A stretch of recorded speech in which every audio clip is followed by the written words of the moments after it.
भाई और बहनों, मातृशक्ति को नमन। आज का हमारा बहुत सुंदर विषय लाइफ मैनेजमेंट। लाइफ का मतलब होता है जीवन, मैनेजमेंट मीन्स प्रबंधन, यानी हम जीवन का प्रबंधन कैसे करते हैं। और जीवन क्या होता है कि जन्म से मृत्यु के बीच का जो स्पान होता है वह जीवन कहलाता है। कौन व्यक्ति कितने साल जीता है ये उसको मालूम नहीं है, परंतु हर व्यक्ति जन्म के समय अपनी रिटर्न टिकट साथ में लेके आता है। ये कुदरत का कानून है, यानी जन्म के साथ ही मृत्यु की डेट आती है, लेकिन वो डेट और वह समय अननोन होता है।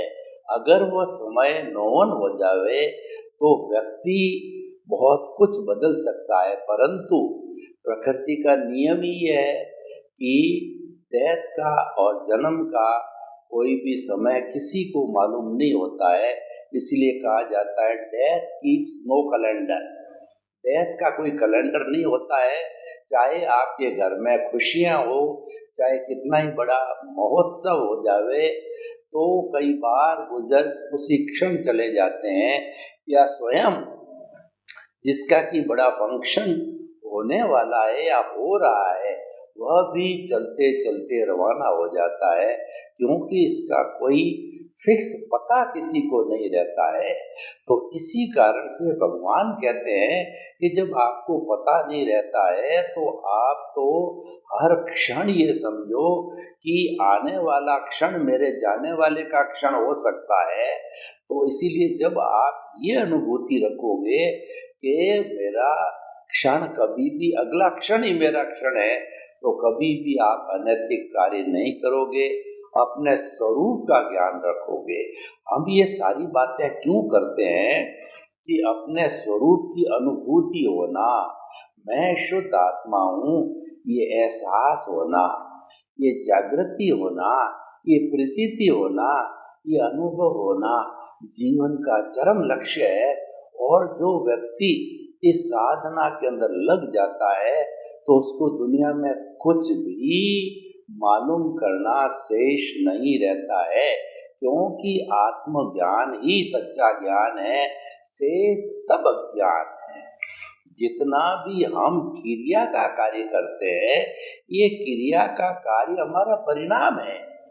क्रिया कभी भी पुरुषार्थ नहीं हो सकती है। इसलिए मुक्ति के मार्ग में पुरुषार्थ की आवश्यकता नहीं होती है, समझ की आवश्यकता होती है, एहसास की आवश्यकता होती है, अनुभव की आवश्यकता होती है, भावों की आवश्यकता होती है। क्योंकि मैं आपसे एक प्रश्न करता हूँ, आप मुझे बताइए कि मुक्ति में कौन जाता है। हमारे सनातन सत्य का जो उद्देश्य होता है वो अंतिम उद्देश्य है, ultimate reality of the world, सार्वभौम सत्य है। वो हम आपको बताना चाहते हैं, वो ये है शाश्वत सुख की प्राप्ति करना जीवन का अंतिम लक्ष्य है। और हम दो चीजों को मान करके चलते हैं, कुदरत की रचना और कुदरत के कानून पर हम आधारित हैं, क्योंकि कुदरत सबकी है। कुदरत 84 लाख जीवा योनि जो कि बर्थ प्लेसेज है, उनके असंख्य अनंत जीवों की क्रिएटर, ऑपरेटर और डिस्ट्रॉयर है। वह सभी को जन्म देती है, सभी का पालन पोषण करती है, और वो सारे जो है जीवित प्राणी है पुनः उसी के अंदर विलीन हो जाते हैं। और ये साइकिल चलती रहती है, तब तक चलती है जबकि शाश्वत सुख को, हम मुक्ति को, हम ब्लिस को प्राप्त नहीं हो जाते हैं। तब तक हम नरक गति, तिर्यंच गति, मनुष्य गति, देव गति के अंदर घूमते रहते हैं। और जब हम मुक्ति को चले जाते हैं, यानी फुल चेतना हमारी 100% चेतना, केवल चेतना रहती है, उस स्थिति के अंदर जो कुदरत के कानून लागू नहीं होते हैं। क्यों? कुदरत का जो कानून है वो जड़ पदार्थ पर लागू होता है, लेकिन हम जड़ नहीं है। हम तो मन वचन काया से मुक्त शुद्ध आत्मा है। मन वचन काया जड़ है, जड़ अलग है, मैं अलग हूँ। मान लिया कि शरीर उसका मिश्रण है। ये मन वचन काया रूपी शरीर है, पिछले जन्म के कर्म के भुगतान के लिए मिला है। जो ही भुगतान पूरा हुआ यानी आयुष्य कर्म पूरा हुआ, जब हम जन्म लेते हैं तो साथ में आयुष्य कर्म बांध के आते हैं। उस आयुष्य कर्म वो सांसों में कन्वर्ट होता है और जब अंतिम सांस ली जाती यानी आयुष्य कर्म संपन्न, उसके बाद में कोई कर्म हरकत नहीं कर सकता, इस शरीर को छोड़ना पड़ता है। और यही इस शरीर का हिसाब है। उस समय में इस शरीर का हिसाब पूरा हो जाता है, फिर अगले शरीर का हिसाब चालू होता है। इसीलिए हमारे जो कर्म सिद्धांत के अंदर जो 8 कर्म है, 4 कर्म आत्मा की घात करते हैं, आत्मा का गला घोंटते हैं, वो आत्मा के शाश्वत गुणों का गला घोंटते हैं। आत्मा के शाश्वत गुण है ज्ञान, दर्शन और चारित्र, और उसके बाद में तप। ज्ञान, दर्शन, चारित्र, तप है। इन चारों गुणों को की घात करने वाला वो है हमारा ज्ञानामरणीय कर्म, दर्शनामरणीय कर्म, मोहनीय कर्म और अंतराय कर्म है। ये चारों घात करते हैं, ये कैरी फॉरवर्ड होते हैं। ये क्योंकि आत्मा से जुड़े हुए होते, आत्मा अजर अमर है, वह घूमती रहती है और वह जो है वो जलती नहीं, मरती नहीं, कटती नहीं, किसी को रोकती नहीं, किससे रुकती नहीं, मरता है वो शरीर बढ़ता है। इसीलिए 4 कर्म उसके साथ समाप्त हो गए और हर नए कर्म के साथ में नए जो है घाती कर्म मिलते हैं, जो होते हैं हमारे वेदनीय, आयुष्य, नाम, गोत्र और अंतराय। चारों तरह के होते हैं। मान लीजिए कि इस जन्म में कोई प्राणी मनुष्य है, तो मनुष्य के जो अघाती कर्म है यानी वेदनीय कर्म है, और अगला जन्म जो मिल गया बिल्ली का, तो मनुष्य का वेदनीय और बिल्ली का वेदनीय अलग होगा। आयुष्य मनुष्य का जो है वो मनुष्य गति है और वो जो है वो तिर्यंच गति है। तो ये जो है वो आयुष्य कर्म अलग हो गया। नाम कर्म जो मनुष्य गति का अलग है, तिर्यंच गति का अलग है, गोत्र कर्म दोनों का जो है शरीर का अलग है। तो हम ये कहना चाहते हैं आपको, जो आज का हमारा विषय है कि लाइफ मैनेजमेंट किया जाए। अब देखिए लाइफ मैनेजमेंट को हम कैसे करें। लाइफ मैनेजमेंट को मैं 2 भागों में बदल देता हूँ कि एक बाहरी जगत और एक भीतरी जगत। जब हमारे समझ में आती है तभी से लाइफ का मैनेजमेंट चालू कर दीजिए। कहने का अर्थ ये है कि जो प्रतिदिन है वो हमारा आयुष्य से कम होने वाला है। हमको सबसे पहले समझ आने के बाद में ये तय करो, ये चिंतन करो कि आखिर मेरे को ये जन्म किस लिए मिला है। ये जन्म मेरे को स्वरूप की जानकारी करने के लिए मिला है। मुझे पुण्योदय से मनुष्य जन्म मिला है और मनुष्य जीवन का चरम लक्ष्य है कि अपने स्वरूप की, अपने जो है वो मैं कौन हूँ इसकी पहचान करने के लिए मिला है। तो इसकी पहचान करने में हमारा समय लगना चाहिए।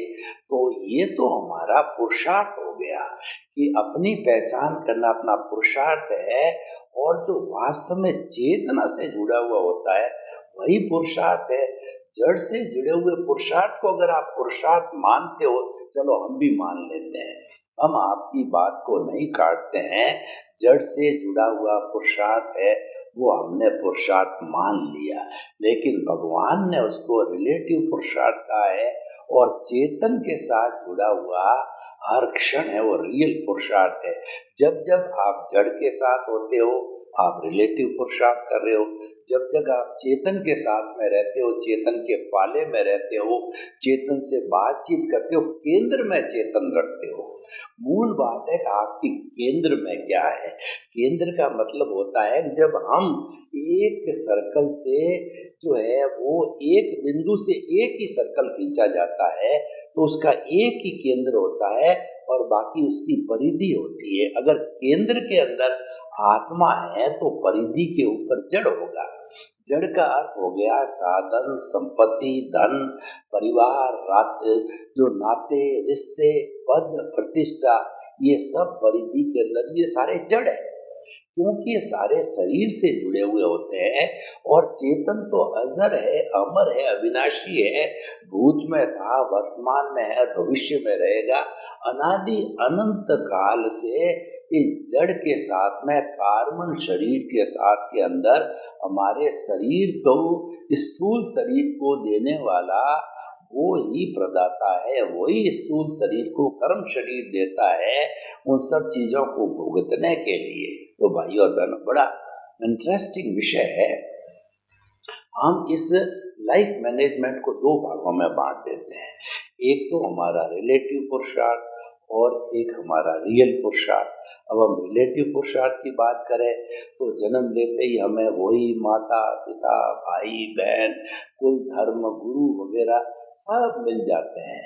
जब हमारी समझ आती है तो सब फिक्स हो जाता है। ये जो सारी चीजें, जो दुनियादारी की सब चीजें समझ आते ही फिक्स हो जाती है और फिर उसके अंदर ही हम जीवन यापन करते हैं। और अब हम आपको सनातन सत्य की बात बताते हैं। तो सनातन सत्य क्या कहता है कि पिछले जन्म के अंदर, इस जन्म में मैं सोहन राज हूँ और मैं उदाहरण देता हूँ कि पिछले जन्म के अंदर मोहन राज था। तो मोहन राज ने जो जो भाव डाले, यानी जो जो चिंतन किया, क्योंकि अभी हम आपको बता रहे थे कि पुरुषार्थ है वो भाव पक्ष है। तो मोहन राज ने जो जो भाव डाले उन भाव के अनुरूप जो है, जो हमारे बंच ऑफ दी कॉज बना या कॉजल बॉडी बना, तो उस कॉजल बॉडी इकट्ठी हो गई। जितना मोहन राज का आयुष्य था कॉजल बॉडी इकट्ठी हो गई थी। कॉजल बॉडी है वो जड़ पदार्थ है, वो मैटर है, वो पुद्गल है, वो इकट्ठी हो गई। अब मोहन राज का आयुष्य के अधीन था, आयुष्य पूरा हो गया, मोहन राज चला गया, मोहन राज के शरीर को जला दिया। अब क्या हुआ कि उधर से तो आयुष्य की संपन्नता हुई, इधर जो कॉजल बॉडी है वो उस कॉजल बॉडी को, और मूल आत्मा है, मूल आत्मा के साथ में कॉजल बॉडी है। तो अब कॉजल बॉडी है तब इसका नेक्स्ट बर्थ होगा। कॉजल बॉडी का नाम ही संसार है। तो इस कॉजल बॉडी पे अब देखिए, कॉजल बॉडी तो एक वेयर हाउस है, गोदाम है। ये 8 मूल कर्म की 148 प्रकृतियां चतुस्पर्शी पुद्गल है बकायदा। जैसे उसके एक एक परमाणु का हिसाब है, लेकिन चतुस्पर्शी होने के कारण कोई भी इन चरम आंखों से नहीं देख सकता, वैज्ञानिक किसी भी दूरबीन से नहीं देख सकता। उनको देखने वाले अवधि ज्ञानी, मनोपरिवारिक ज्ञानी और केवल ज्ञानी वो सब चीज देखते हैं। और बकायदा कार्बन शरीर का वो पूरा चिट्ठा केवल ज्ञानी बता देता है, कर्मों का सारा जो है। लेकिन सामान्य व्यक्ति की हम खुद नहीं बता सकते हैं। चतुस्पर्शी होने के कारण वो विज्ञान कहता है कि वो मासलेस पार्टिकल होने के कारण, बाहर न होने के कारण में, जब मूल आत्मा अमूर्त है, द्रव्य आत्मा, और ये भी अति सूक्ष्म है, कर्म शरीर साथ में है। अब क्या है कि इनको धक्का देने वाला है वो तेजस शरीर है, वो अष्ट स्पर्शी है, उसके फोटो लिए जा सकते हैं। तो अब सवाल ये है कि एक तो अक्रिया है, मूल आत्मा अक्रिया है, और जो कर्म शरीर है वो गोदाम है। दोनों ही हिलने वाले नहीं है। दोनों को धक्का देने के लिए तेजस शरीर है, जिसको अवचेतन मन भी कहते हैं। ये मोमेंट ऑफ इनर्शिया देता है, धक्का देता है, और धक्का दे करके आत्मा और कर्म शरीर को दूसरी जगह, जहाँ आयुष्य के अधीन जन्म लेना फिक्स होता है, तो उस जगह वो जन्म ले लेता है। इसको हम अंतराल गति कहते हैं। अब देखिए, मोहन राज ने सारा भाव करके कॉजल बॉडी निर्मित की थी। उस कॉजल बॉडी के अनुरूप जो है अब सारा इस जन्म के अंदर जो मन वचन काया की बैटरियां चार्ज की हुई थी, जो फिल्म बनाई थी मोहन राज ने, वो फिल्म यहाँ सोहन राज के थिएटर के अंदर चलती है और तब तक चलेगी जितना कि आयुष्य होता है। और क्योंकि मोहन राज ने तो करेक्शन दिए होंगे जीवन के अंदर, कभी भी बुराई की उसका प्रायश्चित करके उसको धो दिया होगा, और आयुष्य भी जो है बंधन है, वो 2/3 के बाद में करेक्शन देते देते, सुधार करते करते अंत समय के अंदर भी कोई न कोई आयुष्य का बंध हुआ होगा। कितने वर्ष का वो सब फिक्स हो जाती है सारी चीज़ें। वो जिसको व्यवस्थित कहते हैं, व्यवस्थित का मतलब फिक्स हो जाती है। फिर इस जन्म के अंदर टेप खुलती रहती है, बैटरियाँ डिस्चार्ज होती रहती है और हमारा जीवन चलता रहता है। अब देखिए, ये तो ऑटो मोड से चल रहा है, ठीक है, लेकिन क्या होता है कि अब इसको जो चलाने वाला मालिक है वो कुदरत है। वो कुदरती रचना और कुदरत के कानून के अंतर्गत चलाती है।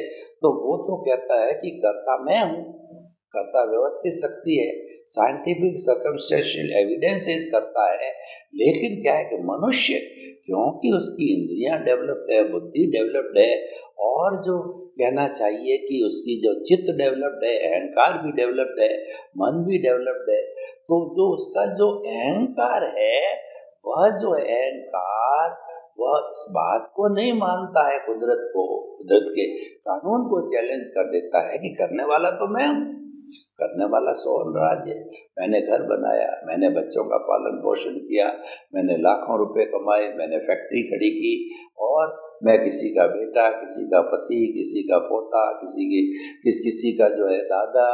तो इस तरीके से संबंध, पद, प्रतिष्ठा सारी मैं और मेरा करता रहता है, यानी वो स्वयं कर्ता बन जाता है। तो यही कर्म बंधन का कारण है, यही घुमाने वाला इस दुनिया के अंदर, और यही यू टर्न है, यही टर्निंग पॉइंट है। अगर आप अपने आप को कर्ता मान लेते हो तो संसार का भ्रमण हो जाता है, और आपको केवल कोई भी आपको ज्ञानी पुरुष, सद्ज्ञानी मिल जाते हैं। आपका जो है पुण्योदय होने वाला है।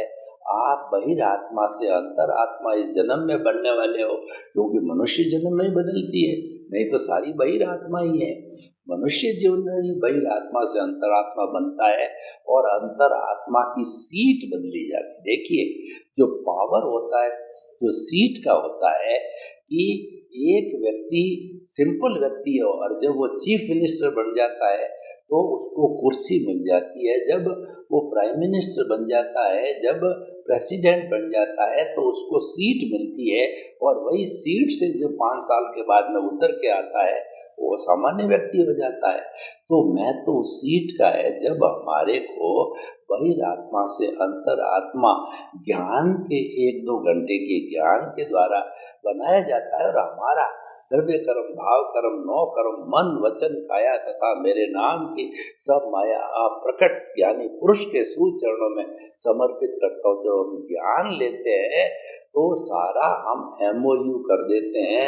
इन सब चीज़ों का विसर्जन करके केवल ज्ञानी इन सब चीज़ों का MOU अपने पास में रख करके फिर हमारा जो कहना चाहिए अनंतानुबंधी कषाय, जो कि दर्शन मोहनीय कर्म बंधन कराने वाला मुख्य जो कारण है, उसको समाप्त कर देते हैं, उसको भस्मीभूत करते हैं, क्योंकि उसमें वो एक्सपर्ट होते हैं, उनका अतिशय होता है, और उनका जो ये गुण होता है उसको खत्म करने का, तभी उसको ज्ञानी पुरुष कहते हैं, और तभी उसको सद्गुरु कहा जाता है। गुरु का मतलब अंधकार, गुरु मतलब दूर करने वाला, ज्ञान जो हमारा अज्ञान रूपी अंधकार है कि मैं करता हूँ, ये समाप्त करने वाला गुरु होता है। ये गुरु करेगा तभी जबकि उसका उपादान होना चाहिए, वरना कुदरत करने नहीं देगी।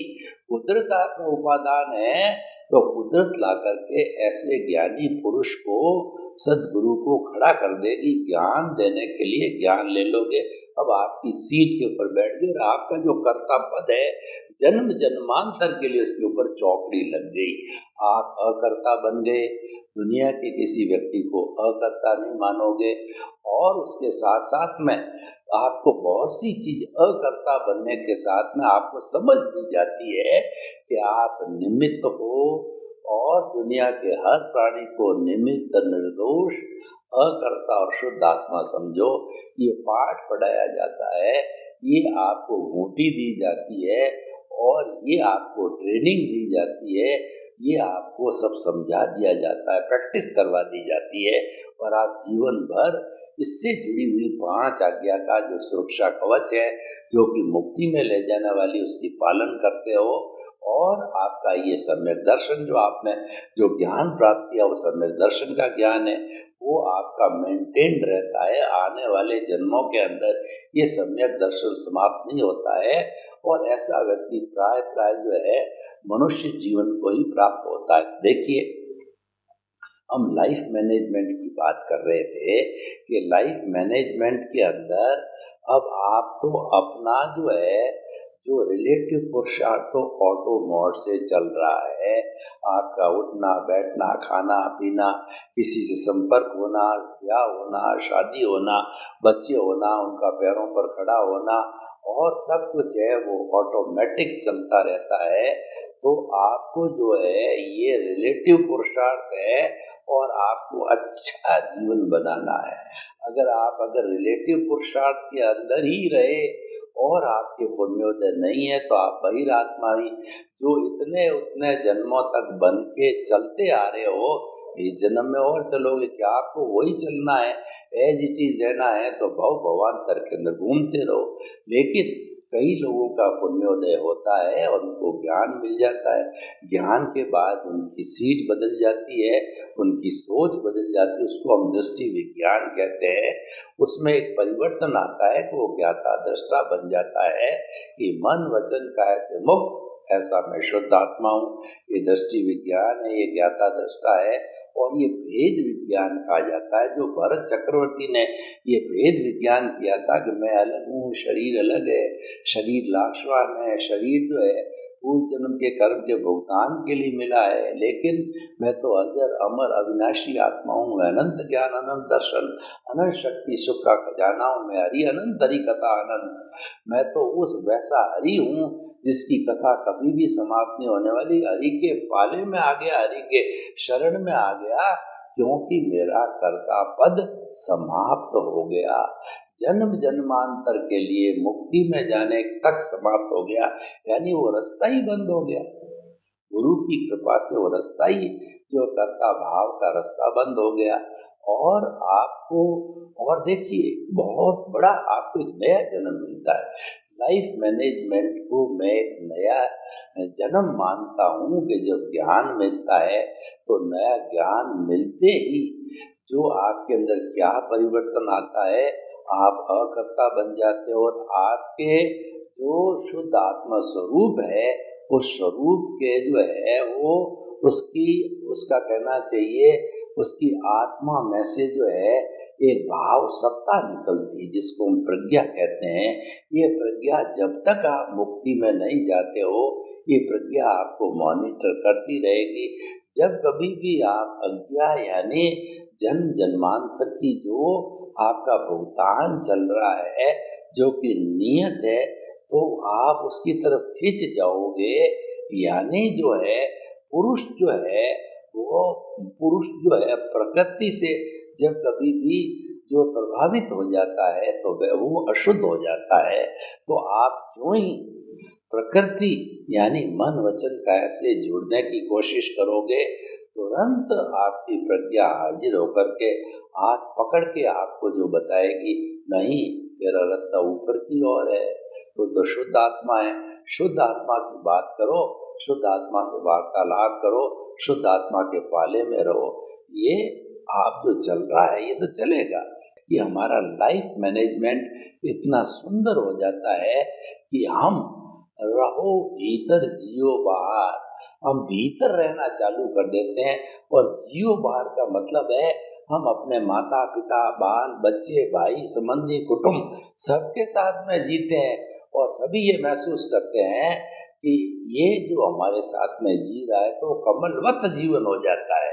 तो जो व्यक्ति लाइफ मैनेजमेंट करता है, ज्ञान को प्राप्त कर लिया है जिसने पुण्योदय काल में, उसका लाइफ मैनेजमेंट में दो उदाहरण से आपको कहना चाहूँगा, उसका जीवन कमलवत हो जाता है वो लाइफ मैनेजमेंट। दूसरी बात कहूँगा कि वो विदेह हो जाता है। कमलवत कैसे है कि जग माही ऐसो रहो, जो अम्बुज सरमाही, रहे नीर के आसरे पर जल छूवत नाही। Remain in the world as a lotus remain in the water. ये जो कमल का फूल होता है वो कीचड़ से ऊपर होता है, वो तो सूर्य की तरफ जो है निहारता है, लेकिन जो कीचड़ समझता है कमल हमारे साथ है, विदे थे वो सारा मिथिला का राज चलाते थे सीता के पिताजी, लेकिन अपने आप उन सब चीज़ों से अलग समझते थे। तो ये सुंदर लाइफ मैनेजमेंट हो गया, वैसा हमें करना चाहिए। सर्वे भवन्तु सुखिनः, सर्वे सन्तु निरामया। लोक के सब जीवों को सुख मिले, शांति मिले, आनंद मिले, प्रेम मिले, सौहार्द मिले, और सभी हम मिल करके पुनः हमारे भारत में, विश्व में वसुधैव कुटुंबकम की स्थापना करें। आपके प्रति मंगल भावना। ओम शांति, ओम शांति।